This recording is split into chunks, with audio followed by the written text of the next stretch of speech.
በር የሰጠውን ውሳኔ በአጭሩ ለማስቀመጥ ያህል ይዞታቸው ወደ ከተማ አስተዳደር ውስጥ የተካለለባቸው ሰዎች በገጠር መሬት ላይ ያላቸውን የይዞታና የመጠቀም መብት በተመለከተ ለባለ ይዞታዎቹና ለልጆቻቸው የቤት መስሪያ ቦታ ሳይሰጥና የቀረው ይዞታ ላይ ካሳ ሳይከፈላቸው ይዞታቸው ለሌሎች ግለሰቦች የተሰጠባቸው ሰዎችን አቤቱታ ተቀብሎ የመያዝ ስረ ነገር ስልጣን የወረዳ ፍርድ ቤት ነው ብሏል። ሰላም ጤና ይስጥልን የተከበራችሁ አድማጭ ተመልካቾቻችን፣ በዛሬው የሰበር ውሳኔ ዳሰሳችን ላይ የምንመለከተው የሰበር መዝገብ ቁጥር 217195 ቅጽ 28 በግንቦት 30 ቀን 2014 የተወሰነ ውሳኔ ነው። ጉዳዩ ይዞታቸው ወደ ከተማ አስተዳደር ውስጥ የተካለለባቸው ሰዎች የሚመለከት የስረ ነገር ስልጣን ክርክር ነው። ጉዳዩ ባጭሩ አንደኛ አመልካች የነበራቸውን መሬት ለአመልካችና ለልጆቻቸው የቤት መስሪያ ቦታ ሳይሰጥና በቀሪ ይዞታ ላይ ካሳ ሳይከፈላቸው ተጠሪ ወይም መዘጋጃ ቤቱ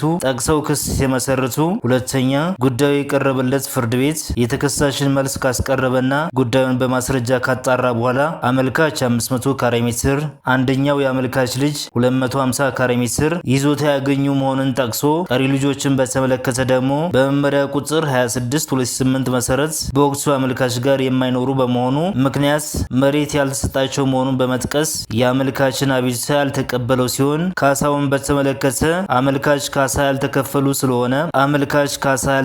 ስለሆነ ተጠሪ ለአመልካች ካሳ ይክፈል ብሎ ይወስናል። ሶስተኛ ይህ በእንዲህ እያለ እስከ ሰበር ሰሚ ችሎት ድረስ የአብክመ ጠቅላይ ፍርድ ቤት የሰበር ሰሚ ችሎት የግራ ቀኙን ክርክርና ማስረጃ ከመረመረ በኋላ ለሕዝብ ጥቅም ለመዋል በሚወሰድ ንብረት አስመልክቶ የማከራከር የስረ ነገር ስልጣን ያለው ከፍተኛ ፍርድ ቤት ስለመሆኑ ከፍትሐ ብሔር ስነ ስርዓት ሕግ ቁጥር 15 ንዑስ አንቀጽ 2 ሰ መገንዘብ እየተቻለ የወረዳው ፍርድ ቤት የስረ ነገር ስልጣን ሳይኖረው መወሰኑ መሰረታዊ ሕግ ስህተት አለበት ብሏል። በዚህ ረገድ ጉዳዩ የቀረበለት የፌዴራሉ ሰበር ሰሚ ችሎት የያዘውን ጭብጥ ስንመለከት የወረዳው ፍርድ ቤት የስረ ነገር ስልጣን የለውም የመባሉን አግባብ የአርሶ አደር ካሳ አከፋፈል እና ቦታ አሰጣጥ መመሪያ ቁጥር 7/2010 እና የተሻሻለው መመሪያ ቁጥር 44/2013 አንጻር ለማጣራት ሰበር ሰሚ ችሎት ጭብጥ ይዟል። በጥቅሉ ከላይ የተጠቀሱትን የፍሬ ነገር እውነታዎችና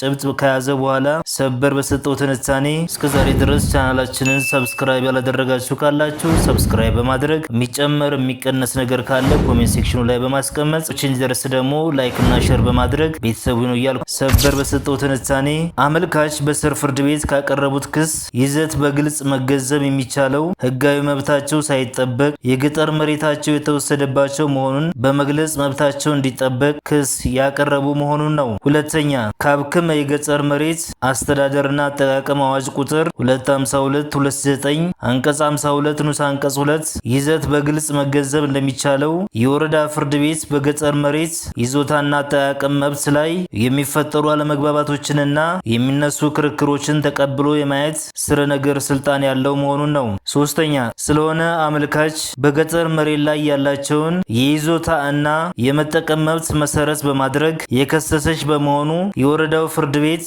የስረ ነገር ስልጣን ያለው ሲሆን የወረዳው ፍርድ ቤት የስረ ነገር ስልጣን የለውም ለማለት የተጠቀሰው የፍትሐ ብሔር ስነ ስርዓት ሕግ ቁጥር 15 ንዑስ አንቀጽ 2 ሰ ከጉዳዩ ጋር አይገናኝም ብሏል። በመጨረሻም ሰበር የሰጠውን ውሳኔ በአጭሩ ለማስቀመጥ ያህል ይዞታቸው ወደ ከተማ አስተዳደር ውስጥ የተካለለባቸው ሰዎች በገጠር መሬት ላይ ያላቸውን የይዞታና የመጠቀም መብት በተመለከተ ለባለ ይዞታዎቹና ለልጆቻቸው የቤት መስሪያ ቦታ ሳይሰጥና የቀረው ይዞታ ላይ ካሳ ሳይከፈላቸው ይዞታቸው ለሌሎች ግለሰቦች የተሰጠባቸው ሰዎችን አቤቱታ ተቀብሎ የመያዝ ስረ ነገር ስልጣን የወረዳ ፍርድ ቤት ነው ብሏል። በጥቅሉ የዛሬው ፕሮግራማችን ያያችሁትን ይመስላል። እስከዛሬ ድረስ ቻናላችንን ሰብስክራይብ ያላደረጋችሁ ካላችሁ ሰብስክራይብ በማድረግ የሚጨመር የሚቀነስ ነገር ካለ ኮሜንት ሴክሽኑ ላይ በማስቀመጥ እቺን ድረስ ደግሞ ላይክ እና ሼር በማድረግ ቤተሰቡ ነው እያልኩ እየጋበዝኩኝ የዛሬውን ፕሮግራሚን በዚህ ቋጫለሁ። አመሰግናለሁ። ቻው።